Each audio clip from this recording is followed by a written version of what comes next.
नमस्कार दोस्तों, आप सभी का स्वागत है स्टडी एग्जाम में। दोस्तों यूपी ट्रिपल एस सी पेट के लिए हम आपके साथ बहुत सारे यहाँ पे क्वेश्चंस को डिस्कस करेंगे। जहाँ पे आज हम डिस्कस करने जा रहे हैं मौर्य वंश के बारे में, जहाँ पे आपको मौर्य वंश से रिलेटेड दोस्तों सभी मोस्ट इंपॉर्टेंट क्वेश्चंस को हम यहाँ पे डिस्कस करेंगे, जो कि आपके मैक्सिमम एग्जाम्स में ये रिपीट किए जाते हैं। ये यूपी ट्रिपल एस सी पेट के लिए और दोस्तों लेखपाल के लिए, अन्य एग्जाम्स के लिए भी दोस्तों ये आपके लिए बहुत ज़्यादा फायदेमंद साबित होंगे। दोस्तों हम लोग यहाँ पे मौर्य वंश के पूरे टोटल 50 क्वेश्चन को हम लोग डिस्कस करेंगे, तो वीडियो में अंत तक आप लोग बने रहिएगा। तो चलिए दोस्तों शुरू करते हैं हम लोग वीडियो के साथ। तो पहला क्वेश्चन है, अशोक के मनसेहरा पाकिस्तान एवं शहबाजगढ़ी पाकिस्तान से प्राप्त हुए वृहत शिलालेखों में से किसी लिपि का प्रयोग किया गया है। क्वेश्चन ध्यान से पढ़िएगा। अशोक के मनसेहरा पाकिस्तान एवं शहबाजगढ़ी पाकिस्तान से प्राप्त वृहत शिलालेखों में से किस लिपि का प्रयोग किया गया है? यूनानी, खरोष्ठी, संस्कृत या तमिल? सही उत्तर है दोस्तों आपका उत्तर दूसरा, खरोष्ठी। ठीक, इस चीज को ध्यान दीजिएगा। अगला प्रश्न, निम्नलिखित में से यह व्यक्ति कौन है जिसका नाम देवान प्यायदशी भी था?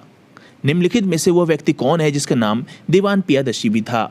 अशोक, महावीर, चंद्रगुप्त या गौतम बुद्ध? तो सही उत्तर है आपका अशोक। ठीक, अशोक आपके इसमें से देवानी प्यायदशी भी थे। ठीक है। प्राचीनतम राजवंश कौन सा है? कण्व, कुषाण, गुप्त या मौर्य? तो सही उत्तर है दोस्तों मौर्य। प्राचीनतम राजवंश है मौर्य। अगला प्रश्न, पाटलिपुत्र में स्थित चंद्रगुप्त का महल मुख्यतः बना था कहाँ पे? तो दोस्तों ईंटों का या पत्थर का या लकड़ी का या मिट्टी का? तो सही उत्तर है आपका दोस्तों लकड़ी का। ध्यान दीजिएगा, लकड़ी का घर बना था। ठीक है, तो इसलिए दूसरा सही है। भारतीय लिखने की कला नहीं जानते थे, ये उस किसकी उक्ति है? भारतीय लिखने की कला नहीं जानते, यह किसकी उक्ति है? मेगास्थनीज, प्लूटार्क, प्लिनी या कौटिल्य? तो सही उत्तर है आपका दोस्तों Megasthenes. Option A is the correct answer. Next question, वह स्रोत जिसमें पाटलिपुत्र के प्रशासन का वर्णन उपलब्ध है वह है अशोक के शिलालेख, दिव्यवदान या अर्थशास्त्र या इंडिका? तो सही उत्तर है दोस्तों आपका indica. Indica is the correct answer. अगला प्रश्न, अर्थशास्त्र का लेखक समकालीन था चंद्रगुप्त का, चंद्रगुप्त विक्रमादित्य का, समुद्रगुप्त का या अशोक का? तो सही उत्तर है दोस्तों चंद्रगुप्त का। अर्थशास्त्र का लेखक समकालीन था चंद्रगुप्त का। अगला प्रश्न, मौर्य साम्राज्य की स्थापना किसने किया था? मौर्य साम्राज्य की स्थापना किसने किया था? सम्राट अशोक, बृहद्रथ मौर्य या सम्राट बिंदुसार मौर्य या चंद्रगुप्त मौर्य? तो सही उत्तर है दोस्तों आपका यहाँ पे चंद्रगुप्त मौर्य ने। ठीक, चंद्रगुप्त मौर्य आपका यहाँ पे करेक्ट आंसर है। अगला प्रश्न, अर्थशास्त्र नामक पुस्तक के रचनाकार कौन है? अर्थशास्त्र नामक पुस्तक के रचनाकार कौन है? ऋषि कनक, चाणक्य, आर्यभट्ट या कालिदास? तो सही उत्तर है दोस्तों आपका चाणक्य। चाणक्य थे। ठीक है। अगला प्रश्न, सेल्यूकस ने अपने राजदूत मेगास्थनीज को किसके दरबार में भेजा था? सेल्यूकस ने अपने राजदूत मेगास्थनीज को किसके दरबार में भेजा था? चंद्रगुप्त, सिकंदर, बिंबिसार या समुद्रगुप्त? तो सही उत्तर है आपका दोस्तों चंद्रगुप्त।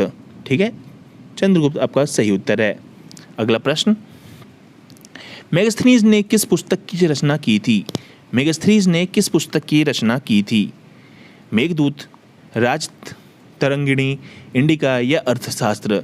तो सही उत्तर है दोस्तों इंडिका का। ठीक है, ध्यान दीजिएगा इंडिका का। चंद्रगुप्त के जैन गुरु कौन थे? चंद्रगुप्त के जैन गुरु कौन थे? हीरभद्र, भद्रबाहु, सोमदेव, वारामिहिर? सही उत्तर है आपका भद्रबाहु। भद्रबाहु आपके सही थे। यहाँ पे सही उत्तर आपका भद्रबाहु है। दूसरा उत्तर सही है। यूनानियों ने किसे सेंड्रोकाटोस कहा है? यूनानियों ने किसे सेंड्रोकाटोस कहा है? सम्राट अशोक, अजातशत्रु, चंद्रगुप्त मौर्य या बिंदुसार को?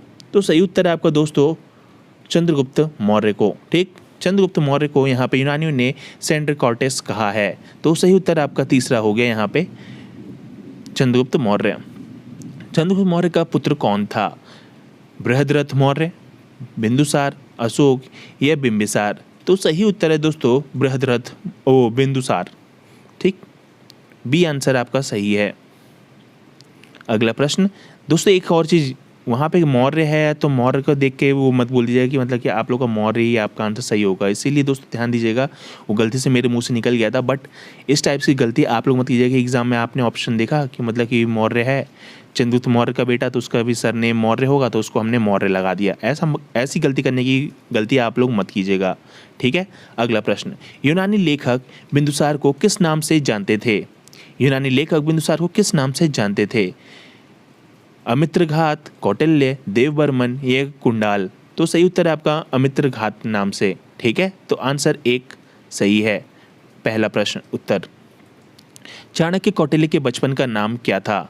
चाणक्य कौटिल्य के बचपन का नाम क्या था? हरिगुप्त, श्रीगुप्त, विष्णुगुप्त, नरसिंहगुप्त। सही उत्तर है आपका विष्णुगुप्त, ठीक है। विष्णुगुप्त आपका सही उत्तर है। अगला प्रश्न, किस भारत का मैकियावेली कहा जाता है? किसे भारत का मैकियावेली कहा जाता है? बिंदुसार, कौटिल्य, चंद्रगुप्त या अशोका?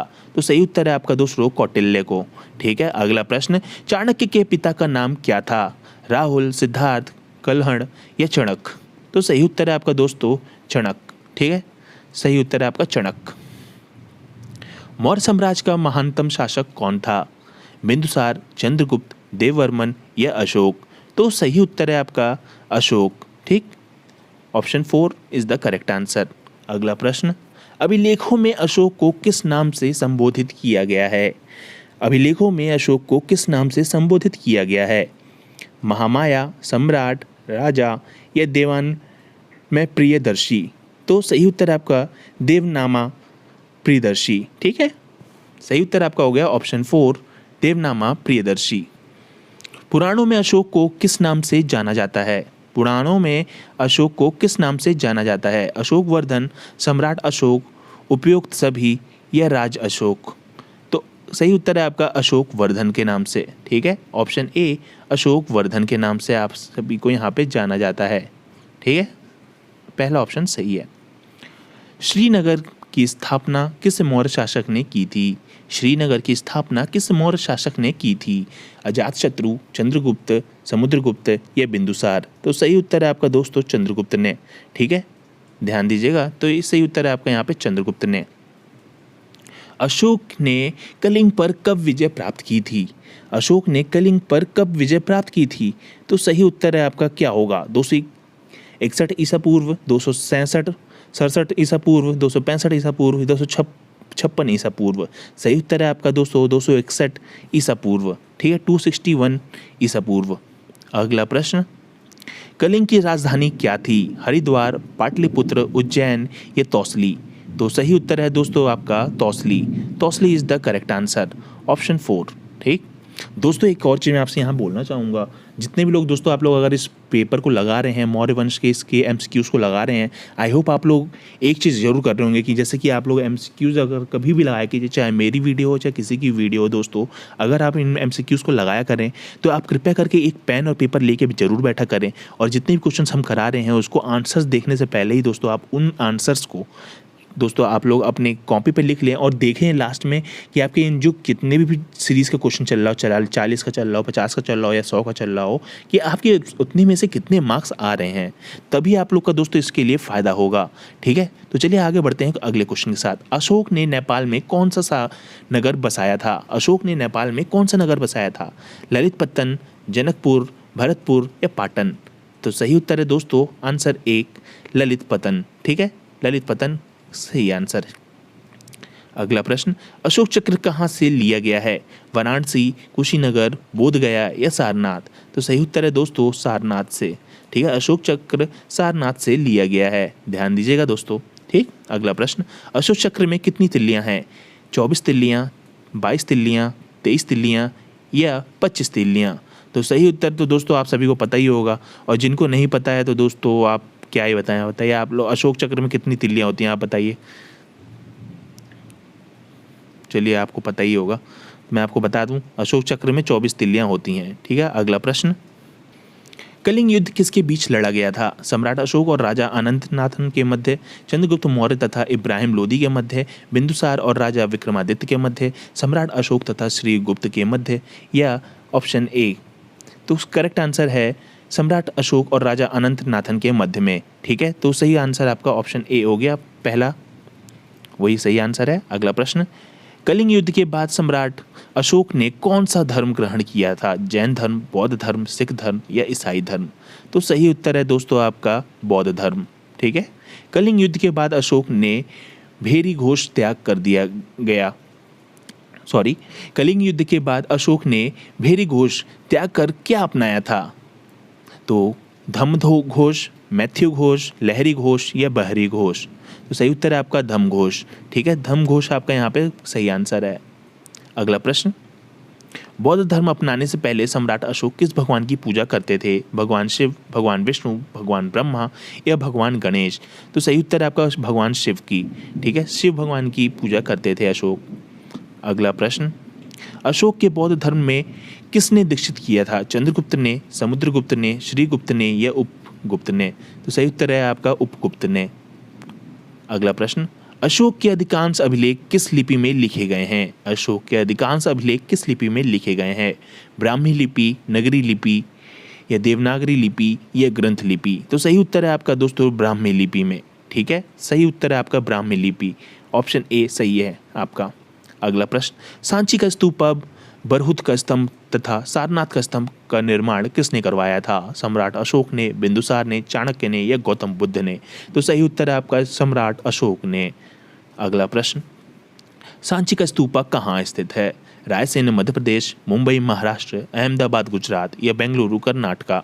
तो सही उत्तर है आपका रायसेन मध्य प्रदेश में। सांची का स्तूपा रायसेन मध्य प्रदेश में है। ठीक है, ध्यान दीजिएगा दोस्तों अगले प्रश्न को। अशोक स्तंभ कहाँ स्थित है? बोध गया बिहार, प्रयागराज उत्तर प्रदेश, सारनाथ उत्तर प्रदेश या कुशीनगर उत्तर प्रदेश? सही उत्तर है आपका दोस्तों सारनाथ उत्तर प्रदेश। ठीक है, ध्यान दीजिएगा। इससे रिलेटेड दोस्तों आपका अशोक चक्र का भी पूछा गया था, अशोक चक्र के बारे में। ठीक है, तो इसी तरह से दोस्तों अलग अलग चीज़ें आपसे पूछी जाएंगी और दोनों सब आंसर्स एक दूसरे से लिंक रहते हैं, तो आप लोग इस चीज़ में भी कंफ्यूज मत होइएगा और इस चीज़ को आराम से कीजिएगा। बरहुत स्तूप कहाँ स्थित है? बरहुत स्तूप कहाँ स्थित है? लखनऊ उत्तर प्रदेश, सतना मध्य प्रदेश, सिकंदराबाद तेलंगाना या अजमेर राजस्थान? तो सही उत्तर है आपका दोस्तों सतना मध्य प्रदेश में। बरहुत स्तूप आपका सतना मध्य प्रदेश में स्थित है, तो सेकंड ऑप्शन आपका सही हो जाएगा। अगला प्रश्न, सारनाथ स्थित अशोक स्तंभ में कितने सिंह हैं? 5 सिंह, 2 सिंह, 3 सिंह या 4 सिंह? सही उत्तर है आपका दोस्तों 4 सिंह। 4 सिंह है, ध्यान दीजिएगा 4 सिंह। ठीक है, कालिदास के मालवी कागरी मित्रम, ध्यान दीजिएगा, कालिदास के मालवी कागरी मित्रम नाटक का नायक कौन था? अजातशत्रु, अग्रिम मित्र, पुष्यमित्र, शुंग या वसुमित्र? तो सही उत्तर है आपका दोस्तों अग्निमित्र। ठीक है, सेकंड ऑप्शन आपका करेक्ट आंसर है। बरहू एवं सांची के स्तूप का पुनर्निर्माण किस काल में हुआ था? गुप्त काल, मुगल काल, मौर्य काल या शंगु काल? तो सही उत्तर है आपका दोस्तों शंगु काल में हुआ था। अगला प्रश्न, मौर्य वंश का अंतिम शासक कौन था? बृहद्रथ, दशरथ मौर्य, सम्राट अशोक या बिंदुसार? सही आंसर है बृहद्रथ। ठीक है, पहला आंसर सही है, बृहद्रथ था। बृहद्रथ की हत्या किसने की थी? पुष्यमित्र, शंगु, सम्राट अशोक, चंद्रगुप्त या समुद्रगुप्त? तो पुष्यमित्र शंगु ने बृहद्रथ की हत्या की थी। तो दोस्तों यहाँ पे हम आपके सारे क्वेश्चंस को कंप्लीट करते हैं और आज के लिए बस इतना ही दोस्तों। आई होप आपको मौर्य वंश के इन प्रश्न को बहुत अच्छे से एकदम तैयार कर लिया होगा। जो दोस्तों नहीं आ रहे हैं आप लोग को या जो समझ में नहीं आया है, इन क्वेश्चंस को आप लोग दोस्तों एक बार दोबारा से रिपीट करके ज़रूर देखिए और इस वीडियो को पॉज करके दोस्तों इन क्वेश्चंस को भी आप लोग ध्यान से एक जगह अगर आप लिख के इसकी प्रैक्टिस भी करेंगे ना, तो ये बहुत ज़्यादा फायदेमंद होगा। अगर दोस्तों में पॉसिबल हो पाया तो मैं इसका PDF भी आपको प्रोवाइड करने की कोशिश करूँगा। ठीक है, तो आई होप आपको वीडियो पसंद आई होगी। वीडियो अगर पसंद आई है तो दोस्तों वीडियो को लाइक करके चैनल को सब्सक्राइब करना ना भूलें। आज के लिए बस इतना ही, धन्यवाद दोस्तों। जय हिंद, जय भारत।